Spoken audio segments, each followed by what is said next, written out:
This presentation we're going to look at the trapezoidal rule, and it's a numerical integration technique for guessing the values of definite integrals.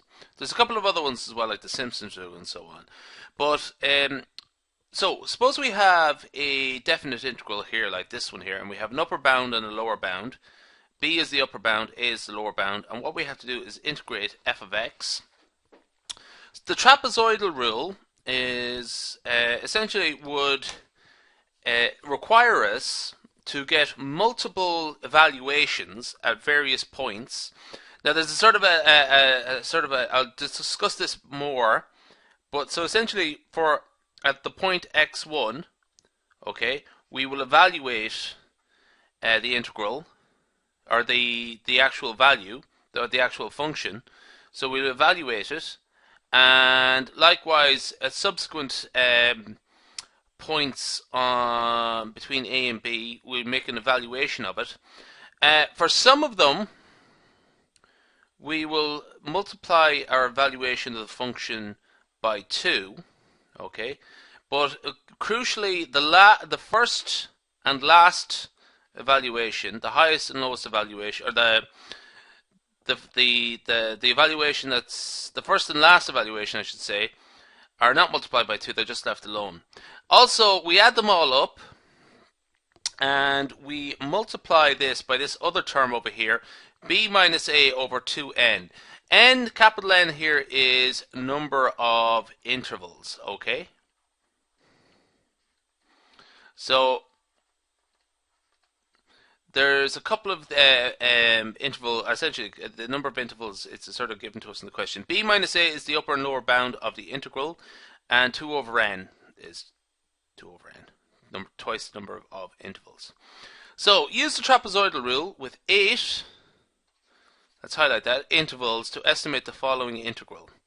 So the upper and lower bound, so here b is 4, a is 2, and also capital N there is 8.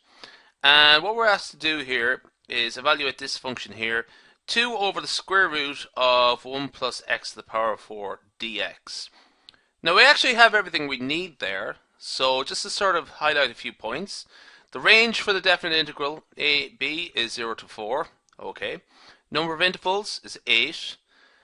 B minus a is the number we pre-multiply in by our summation is b minus a over 2n. That's 4 minus 0 over 2 times 8. Sorry, I'll just make it a bit clear. That's n there. And so 4 minus 0 over 2 by 8 is 16, so it's a quarter. Okay. The number of evaluations, just as a sort of little hint, is that there should be, here you might sort of see n plus 1 is the number of evaluations. So if there's 8 intervals, that means we have to evaluate the function at 9 different points. Okay. So there's going to be 9 evaluations. Okay. So here we are. We have, that's our function there, and what we're going to do is evaluate it at each of these points. So essentially what we have to work out what they are. So the step size is actually what we have here. Step size is, I'll just write this out first, is b minus a over n. That is 4 minus 0 over 8. That means 0.5. The lowest bound, or the lowest the lower bound for the integral is 0. So it's 0. 0 plus 0.5, which is 0.5, 0.5 plus 0.5, and so on. It's just in unit step sizes of 0.5, 0.5. That's how we would sort of work that out. So that's the step size. So we have 0, 0.5, 1, 1.5, 2, and so on. That's sort of a very thorough way of talking through. You probably would be able to guess it pretty quickly. So what we have to do now is evaluate this function.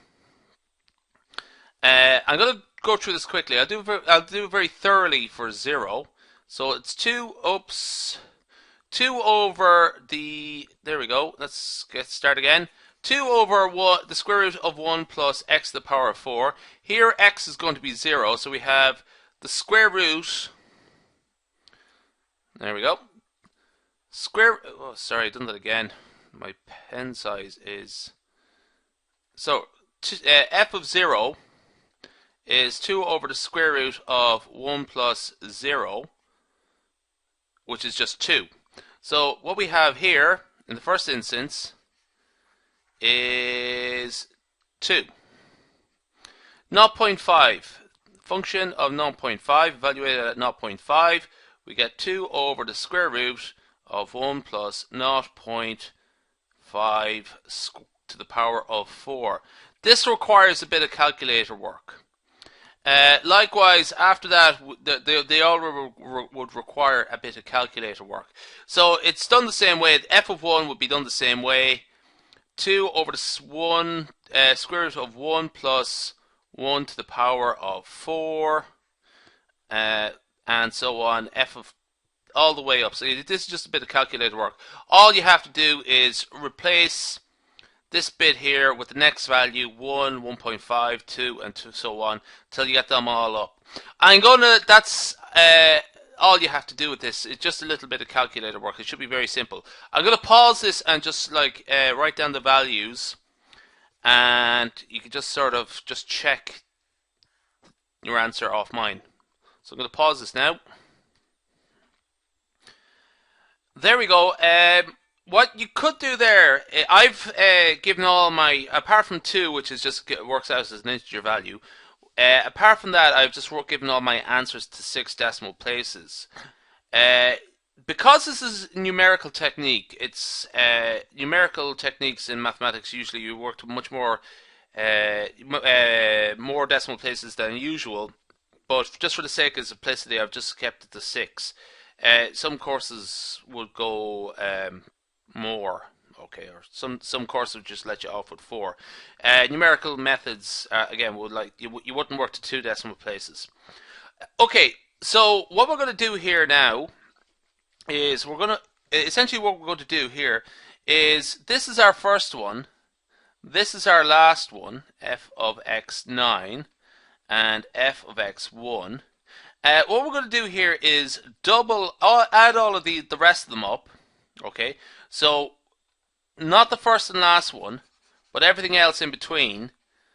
What we're going to do is add them up and multiply the total by 2, or double it and then add them all up.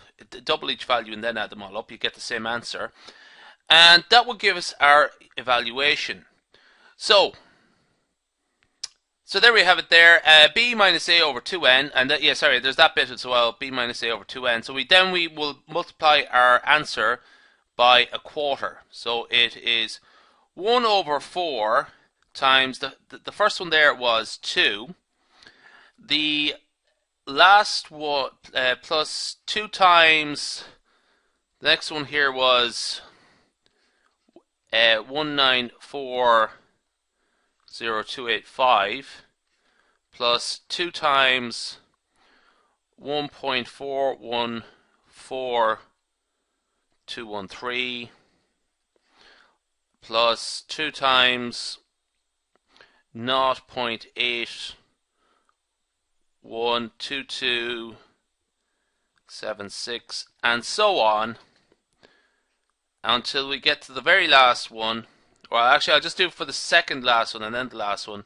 So the second last one would be 2 times 0.162724. And then the last one, which we do not multiply by 2, so that would be 0.124756. So we add them all up, and we would get, bear with me now, we get an answer, 12.82759. I'm going to miss a value here because it's just it doesn't really matter, over 4. essentially we're just multiplying by 4. So what we got is my calculator just is sort of not working, and I'm just going to sort of keep going. It's only a minor matter. 8, 9, 6, 5. Okay, so that's the answer there. That is our evaluation of that integral according to the trapezoidal rule. Now you can compare it against other techniques. You can try it out with more subintervals and so on. But yeah, there we go.